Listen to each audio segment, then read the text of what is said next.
Hello বন্ধুরা, সবাইকে স্বাগতম জানাই আমাদের পডকাস্ট চ্যানেল দেশি আলোচনার মঞ্চে।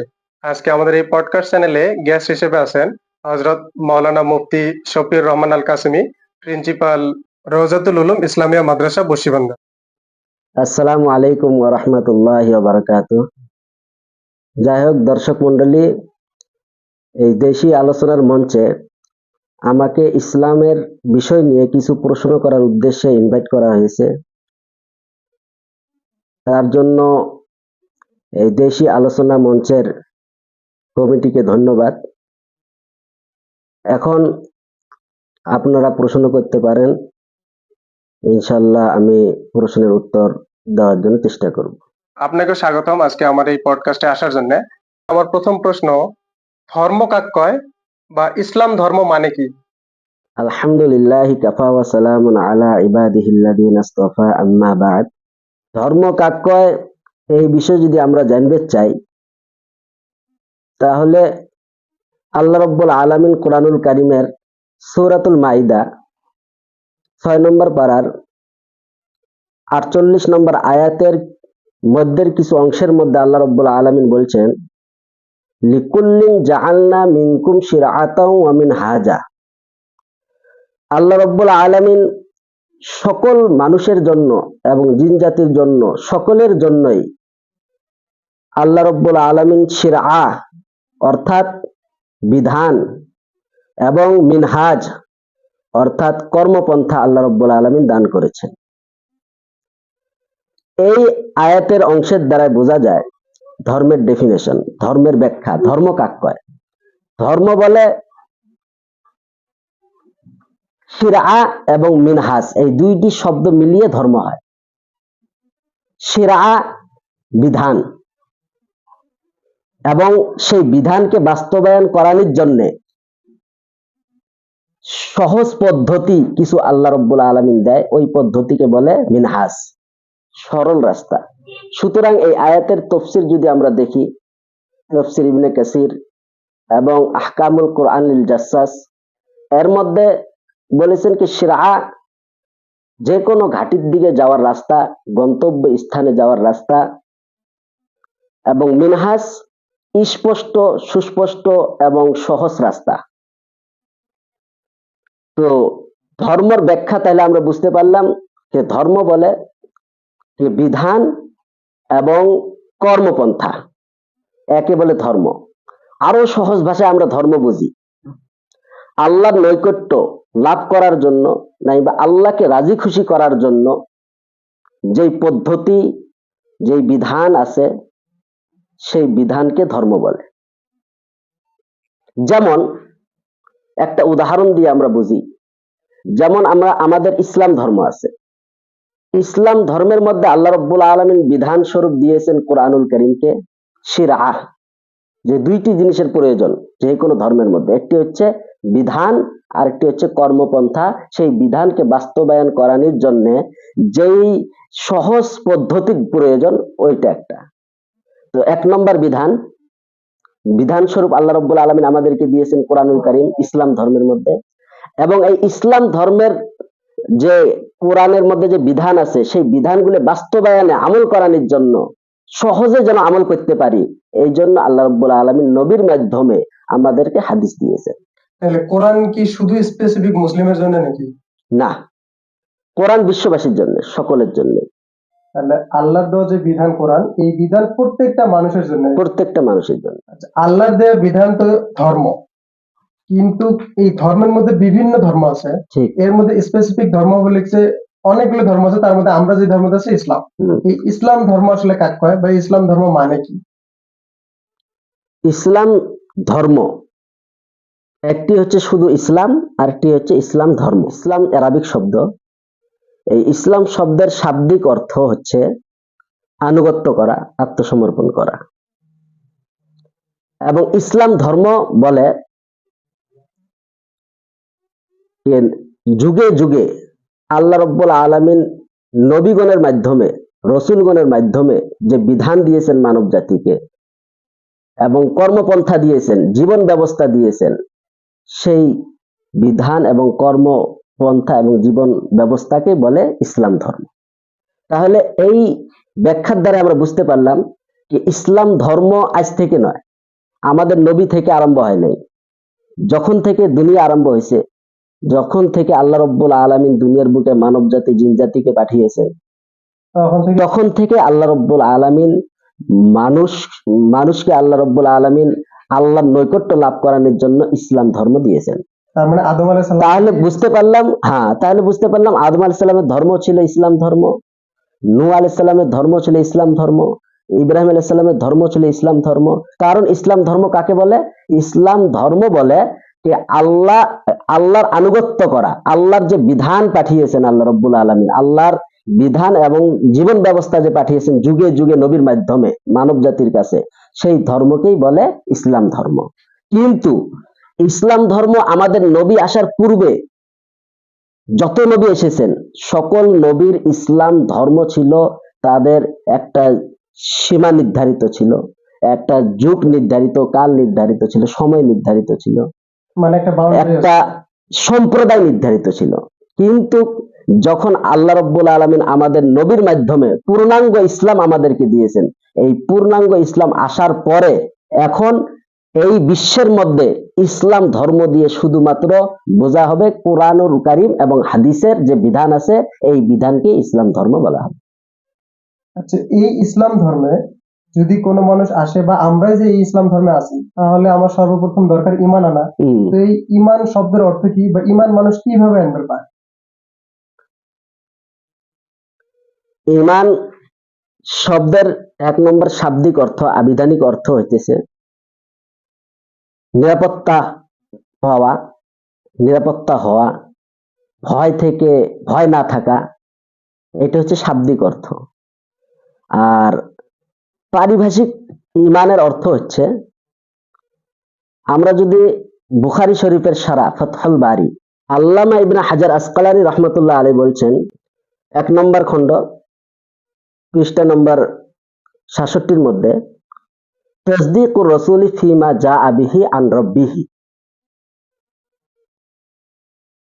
আল্লাহ রাব্বুল আলামিন আমাদের নবীকে যে শেষ জামানার মধ্যে পাঠিয়েছেন, তো আমাদের নবী হোক নাইবা যে কোনো নবী রাসূল হোক, নবী রাসূল গণেরা আল্লাহর পক্ষ থেকে যে বিধিবিধান নিয়ে এসেছেন, যে বিধান এবং কর্মপন্থা জীবন যে ব্যবস্থা নিয়ে এসেছেন, এইগুলোকে অন্তর দিয়ে বিশ্বাস করার নামে হইতেছে ঈমান।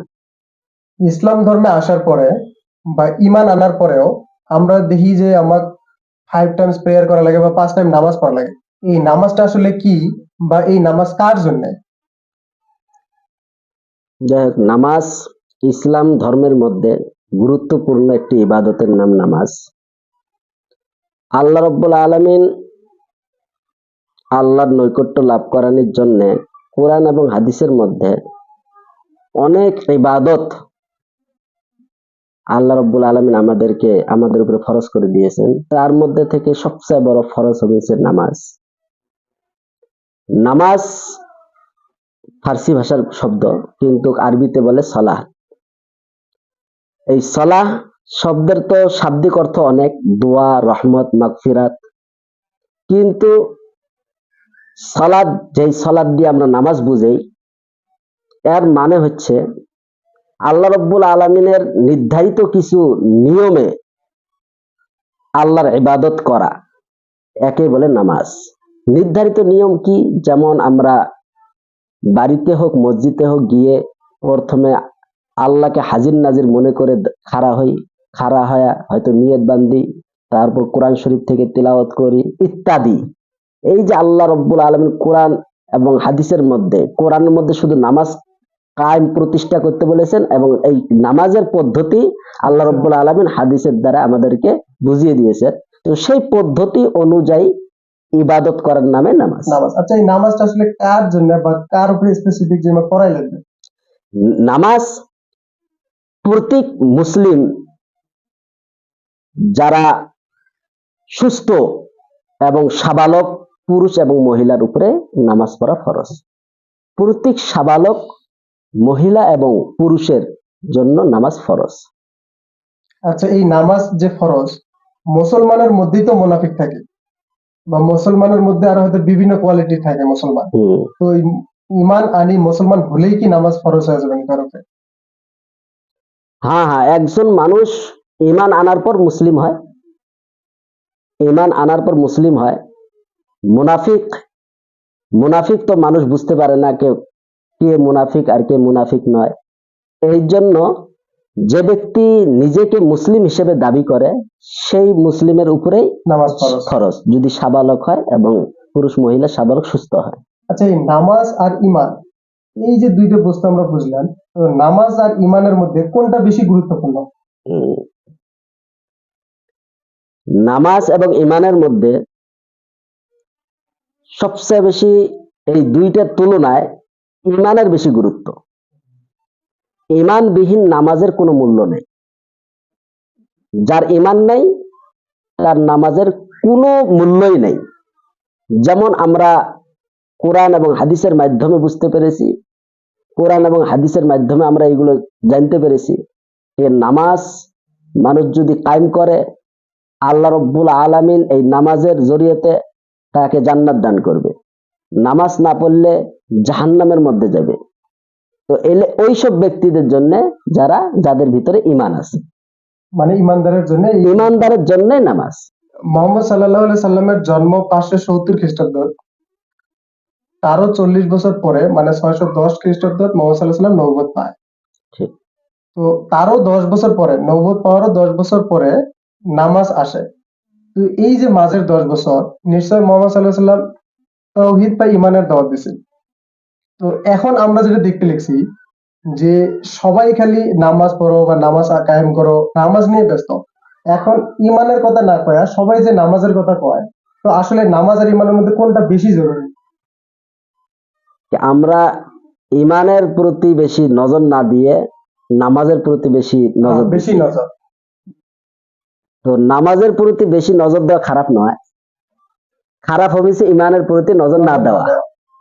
নামাজের প্রতি তো নজর দেওয়া বিশেষ প্রয়োজন, কারণ এর জন্য ইমানের পরে আল্লাহ রব্বুল আলমিনের যত ইবাদত আমাদের উপরে ফরজ করে দিয়েছেন, সকল ইবাদতের মধ্যে সবচেয়ে বেশি গুরুত্বপূর্ণ ইবাদতের নামাজ।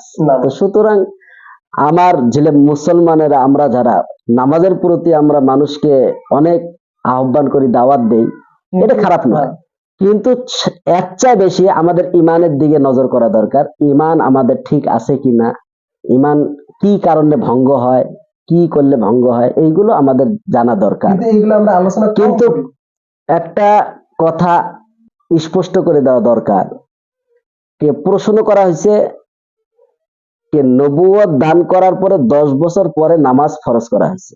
এই 5 ওয়াক্ত নামাজের পূর্বে এই 10 বছরের মধ্যেও সাহাবাই কিরাম আল্লাহর নবী নামাজ পড়ছিলেন। তো ওই সাহাবায়ে নামাজ আর এলা আমরা যে নামাজ পড়ি, এই নামাজ কি সেম নামাজ আছে না? সেম নামাজ আসিল না। এই নামাজটা মেরাজের পরে এই নামাজটা ফরজ হয়েছে, 5 ওয়াক্ত নামাজ। কিন্তু এই 5 ওয়াক্ত নামাজের আগে সূরা কাফের আয়াত নম্বর 39, ওয়াসবির আলা মা ইয়াকুলুনা ওয়াসাব্বিহ বিহামদি রাব্বিকা ক্বাবলা তুলুইশ শামসি ওয়া ক্বাবলাল গুরুব। এই আয়াতের অর্থ হবিছে, হে নবী, আপনি বেঈমানেরা যে কথাবার্তা আপনাকে অপমান করার জন্য কয়, এই কথাবার্তার উপরে আপনি ধৈর্য ধারণ করেন এবং বেলা ওঠার আগে এবং বেলা ডোবার আগে আল্লাহর গুণগান, আল্লাহর প্রশংসা করেন।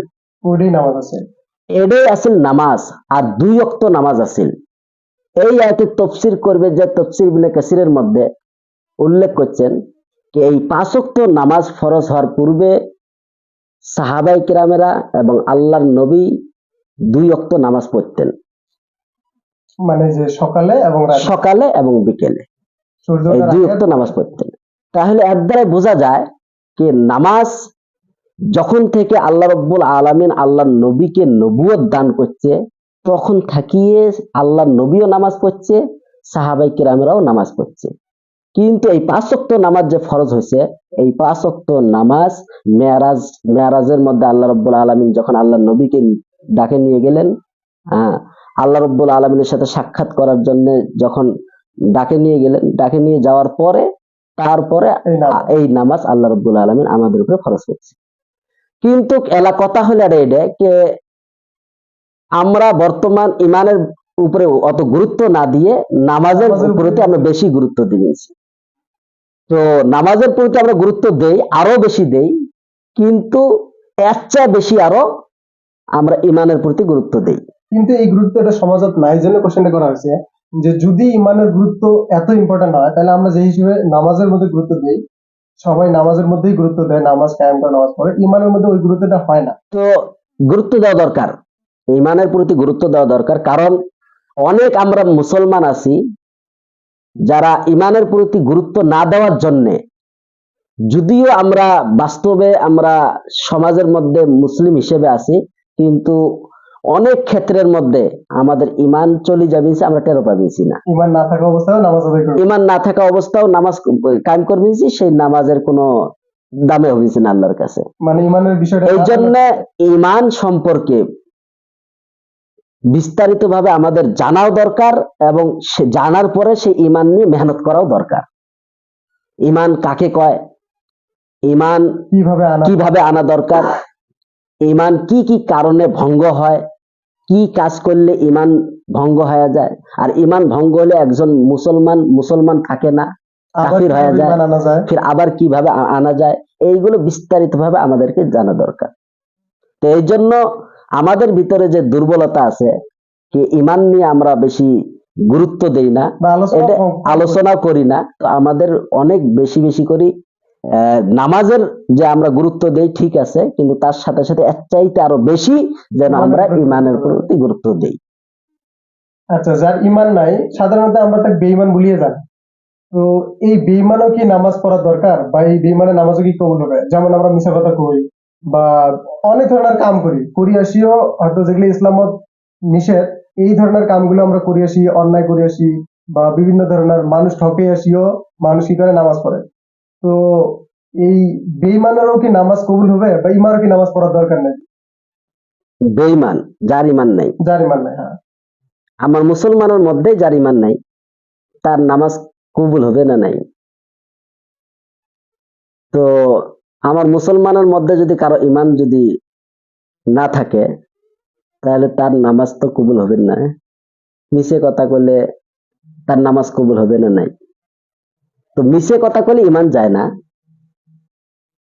মিছে কথা কওয়া একটা পাপ, গুনার কাজ। তো এই গুনার কাজের কারণে তার গুনাহ হবে, কিন্তু নামাজ তার কবুল হবে, নামাজ আলাদা। তাহলে মিছে কথা কয়ে আসিও যদি একটা মানুষ নামাজ পড়ে, তাও কি তার নামাজটা কবুল হবে না? নামাজ কবুল হবে, কিন্তু মিথ্যে কথা কওয়া, মিছে কথা কওয়ার যে গুনাহ আছে, সেই গুনাহটা সে আলাদা থাকে না, ইসলামের একটা। কিন্তু এই মিথ্যে কথা কয়া যদি কোনো মানুষের ক্ষতি করে, মিথ্যে কথা কয়া কারো যদি ক্ষতি করে, কোনো মানুষক যদি আঘাত দেয়, তাহলে এটা হয় হুকুকুল ইবাদ, বান্দার হক যদি কাই নষ্ট করে মিছে কথা কয়া, তাহলে হাদিসের মধ্যে আছে কি এই ব্যক্তি যতগুলো নেক আমল করবে, এই নেক আমলগুলো তো কবুল হবে, কবুল হওয়ার পর এই নেক আমলের যে প্রতিদান আছে, সওয়াব আছে, এই সওয়াবগুলো কিয়ামতের দিন ওই ব্যক্তিকে দেওয়া হবে যেই ব্যক্তির হক নষ্ট করছে। মানে যদি কারো ক্ষতি করে ওই ব্যক্তিকে এই সবগুলো দেওয়া হবে, এই সবগুলো ওই ব্যক্তিকে দেওয়া হবে। আর ওই ব্যক্তির যদি গুনাহ থাকে, ওই গুনাহগুলো আবার এই ব্যক্তিকে দেওয়া হবে যেই ব্যক্তি মানুষের হক নষ্ট করছে। আচ্ছা, তাহলে একটা মানুষ কারো হক নষ্ট করলে বা কারো উপরে জুলুম করিয়ে সেও যদি নামাজ পড়ে, নামাজটা কবুল হবে, কিন্তু সওয়াবটা ট্রান্সফার হয় ওই আরেকজন পাবে, আর এর গুনাহগুলোই পাবে। কিন্তু মিথ্যে কথা কওয়ার কারণে নামাজ কবুল হবে না, এরকম কোনো কথা না। তার মানে একজন মানুষ যদি মিথ্যে কথা কয়, যদি মানুষকে ঠকায়, বা কারো যদি হক মারে, যদি কোনো অন্যায় করে, তাও তাকে নামাজ পড়াই লাগবে। হ্যাঁ, তাও নামাজ পড়া লাগবে, যদি মানে মুসলমান হয়। আর হারাম কামাই যদি কোনো ব্যক্তি যদি খায়, তাহলে হাদিসের মধ্যে আছে যে হারাম কামাই খাইলে তার ইবাদত কবুল হয় না। না, এই জন্য কোশ্চেনটা, যদি হারাম কামাই খেলে ইবাদত কবুল না হয়, নামাজও তো একটা ইবাদত, তো নামাজও কবুল হবে না। একটা মানুষ যদি কারো হক মারি এসে যদি নামাজ পড়ে, নিশ্চয়ই হক মারি আসলে হারাম খাওয়া হল, তাহলে যদি নামাজ পড়ে, নামাজটা যদি কবুল না হয়, তাহলে ওই মানুষটা কোন সওয়াব দিবে? না, হারাম কারো হক নষ্ট করে যদি হারাম খায়, বা হারাম কামাই দিয়ে কোনো কাপড় পরিধান করে যদি নামাজ পড়ে, তাহলে তো তার নামাজ কবুলে হবে না। আর সব তো দেওয়া আচ্ছা, দূরের আমার কথা। প্রচলিত সমাজে আমরা একটা জিনিস দেখি, যেটা অ্যাকচুয়ালি ইসলামত বহুত কঠোর ভাবে কওয়া, যে বিশেষ করে বোনের ভাই বোনের যে হক, হ্যাঁ, বড় ভাইগুলো থাকে ছোট ভাইগুলো দেয় না। ঠিক। তো এই যে সাধারণত ভাই বোনের মানে হক কি হয়, সম্পদ, হুম, দেয়া পুষি এগুলোই হয়। হুম, মানে এগুলো যে মারি দেয়, নিশ্চয় এগুলো ভক্ষণ করে বা খায়। ঠিক তো ঠিক। এগুলো খাওয়ার পরে ওই মানুষটা যদি ইবাদত করে, হুম। তাহলে ওর ইবাদত কোনো কবুল হবে না। না না, ওর ইবাদত কবুল হবে না। ঠিক, খুব সুন্দর প্রশ্ন। যে একটা সংসারের মধ্যে যখন মা বাপ মারা যায়, মা বাপ মারা যাওয়ার পরে মা বাপের সম্পত্তির থাকি বেড়াও ভাগ পায়, বেডিও ভাগ হ্যাঁ, পায়। ভাগ পায়।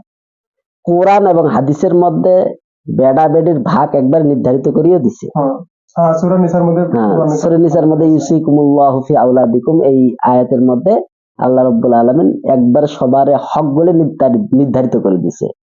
এলা নির্ধারিত করে দেওয়ার পরেও এলা যদি কোনো ভাই তার বোনক যদি হক যদি না দেয়, সম্পত্তির ঠাই যদি ভাগ না দেয়, না দেয়, হ্যাঁ। না দিয়ে যদি ওই বোনের সম্পত্তি যদি ভোগ করে যদি নামাজ বন্দেগী পড়ে, তাহলে তার নামাজ বন্দেগী কোনোদিন কবুল হবে না। আচ্ছা, যদি নামাজ বন্দেগী কবুল না হয়, আপনি অল্পে করলেন যে ওর সবটা এক দিবে, এর গুণাগুলো এক দিবে। হুম। তো নামাজে যদি কবুল না হয়, ওর কোন সবটা এক দিবে? না, এটা ওই টেপের মধ্যে কওয়া হয়েছিল, যেই টেপের মধ্যে কওয়া হয়েছে কিছুগুলো হকের মধ্যে, কিছুগুলো হক নষ্ট করার মধ্যে হারাম কামাই আসে না। যেমন কাকো গালিগলজ দিয়ে হ্যাঁ, ওটাও হক নষ্ট তাকে করা হয়। হক নষ্ট করা হয়। তো গালিগলজ দেওয়ার পরে তারপর ওই ব্যক্তি যদি নামাজ পড়ে, তাহলে তার নামাজ কবুল হবে।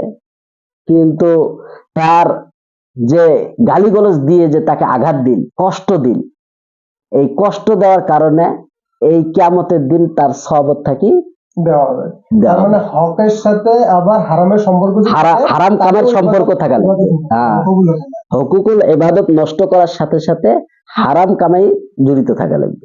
তাহলে ওই ইবাদত কবুল হবে না। হ্যাঁ, একটা মানুষ ঈমান আনার পরে মুসলিম হয়, তো এই মুসলিম আর মুমিন, এই দুইটার মাঝে পার্থক্য কি? বা মুসলিম আর মুমিন একই নাকি?